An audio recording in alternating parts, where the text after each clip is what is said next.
I keep asking myself how I ended up here, sitting alone in a house that used to be filled with the promise of forever. My husband and I had been married for 18 years. We were college sweethearts once upon a time, two young people who felt they could conquer the world together. In my mind, I see us as kids still. Me, a 22-year-old in love, and him, 24, newly orphaned, leaning on me for comfort. We were inseparable back then. Now I'm 40, he's 42, and the man who once said I was the prettiest girl in the world told me I was fat, ugly, that he no longer gets turned on by me. Worse, he insisted on opening our marriage so he could have sex with other women. I remember crying for weeks, trying to figure out if I was just worthless, if our whole love story was a sham. Then I swallowed my tears and accepted. If he no longer wanted me as I was, maybe I could at least find some dignity in not begging any longer. It started about a year ago when he began distancing himself. He'd come home from his insurance job, skip the usual small talk, and vanish into his phone. Late at night, I'd lie awake, trying to recall the last time we'd had any affection. Finally, after prodding him enough, he just said it. I don't find you attractive anymore. You've let yourself go. He used words like fat and ugly, and my heart shattered. But that wasn't the worst part. He bluntly added, I don't want a divorce, but I want the freedom to sleep with other people. You can do the same. I felt blindsided. We had two teenagers, our daughter, 16, and our son, 14, and everything we'd built over 18 years. We own houses, we have comfortable savings, we even have a will that ensures our kids inherit everything if one of us dies. On the surface, we were financially sound, a stable family, but emotionally, we'd already fallen off a cliff. He gave me a bleak choice: endure an open marriage or tear our family apart. At first, I cried and begged, but he was unmoved.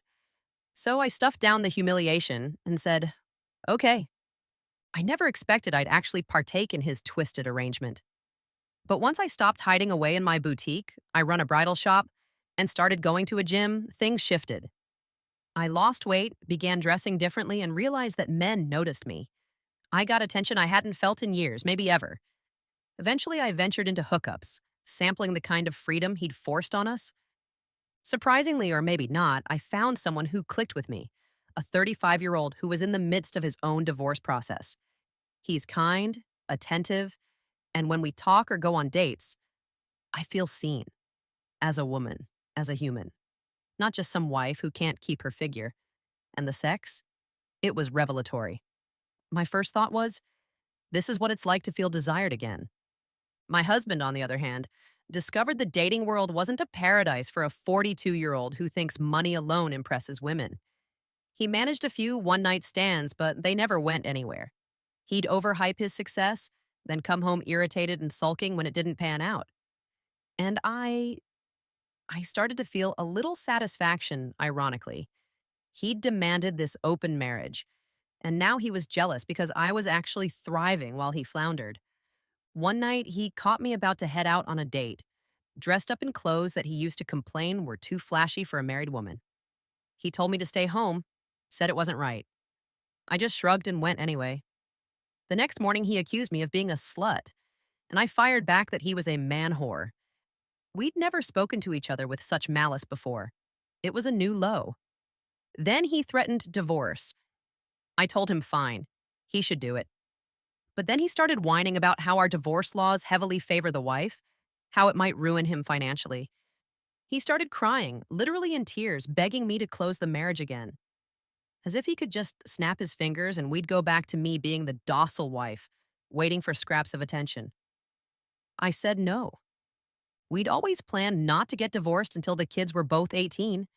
We didn't want to disrupt their lives. But the tension reached a boiling point.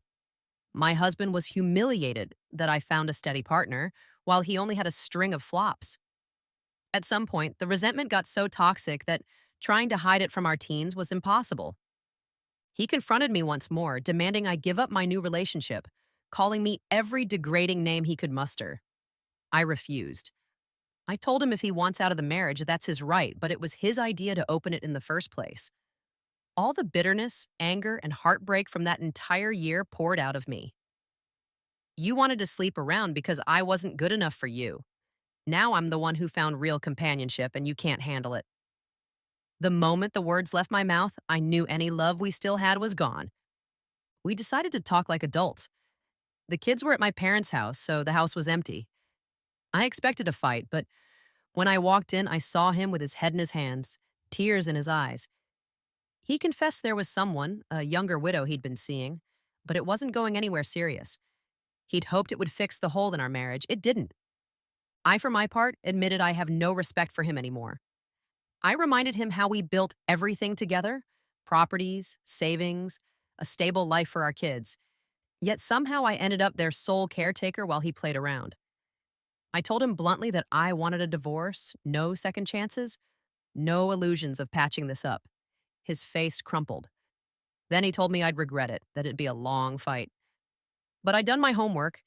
I knew our laws, and I reminded him how the assets would likely fall in my favor, especially given I'd contributed more financially in recent years with my bridal boutique success. There's no point making this uglier, I said. We can do an equitable split, or we can drag each other through hell. He cursed, broke down crying, but realized I wasn't bluffing. So we drew up a preliminary agreement through some family friend lawyers. We'll split the savings, the investment properties, and handle retirement accounts fairly. The marital house is mine. It was my parents' gift anyway. He'll move permanently to the home he inherited from his parents.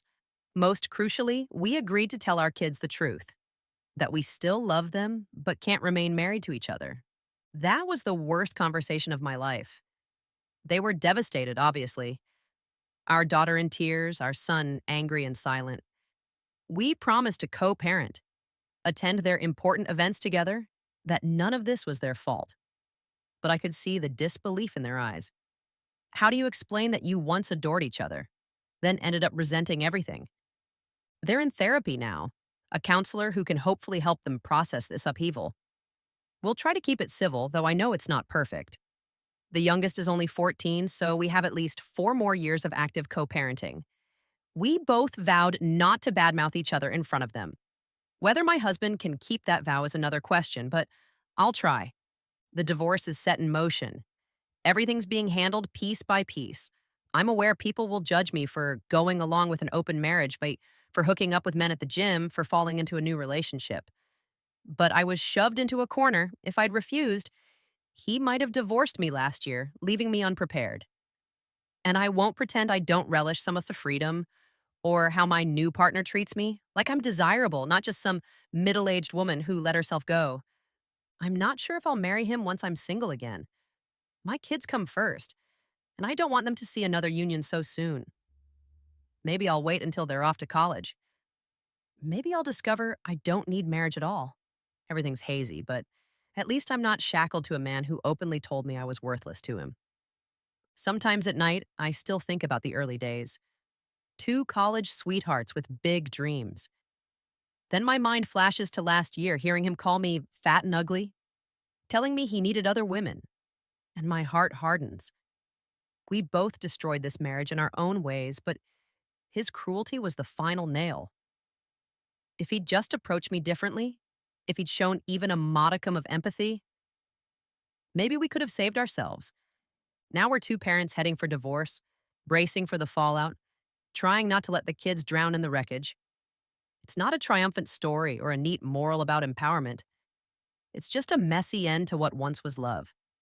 And if there's any silver lining, if you can call it that, it's that I finally faced the reality that you can't force someone to want you, can't cling to a marriage built on contempt. He can chase whatever illusions he wants, and I'll find a way to stand on my own 2 feet. No one really wins here. My kids lose the most, forced to watch their parents unravel after nearly 2 decades. I've lost the husband I once adored. He's lost the stable family he supposedly wanted.